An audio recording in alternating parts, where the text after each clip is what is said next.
হলফনামায় তথ্য গোপন করার অভিযোগ এনে এনসিপি নেতা নোয়াখালী ৬ আসনের সাংসদ আব্দুল হান্নান মাসুদের সংসদ সদস্য পদ বাতিল চেয়ে হাইকোর্টে রিট দায়ের করা হয়েছে।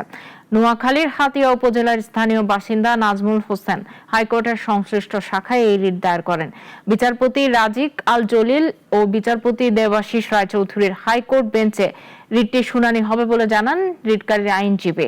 রিটে হান্নান মাসুদের সংসদ সদস্য পদ শূন্য ঘোষণা করা সহ প্রয়োজনীয় পদক্ষেপ ও তাৎক্ষণিক উদ্যোগ গ্রহণের জন্য আইন মন্ত্রণালয়ের সচিবের মাধ্যমে সরকারের প্রতি নির্দেশনা চাওয়া হয়েছে। তথ্য গোপন করে যদি সংসদে প্রতিনিধিত্ব করেন, তাহলে সেখানে দেশের আইন যারা তৈরি করবে তারা যদি আইন পরিপূর্ণ না হয়, তাহলে দেশের মানুষ আইন প্রণেতাদের কি ভাববে। তো আমরা এটা এই মাননীয় সংসদ সদস্য যিনি আছেন নোয়াখালী ৬ আসনের হান্নান মাসুদ, তার এই আসনটিকে আমরা ডিক্লারেট টু ভ্যাকেন্ট চেয়েছি।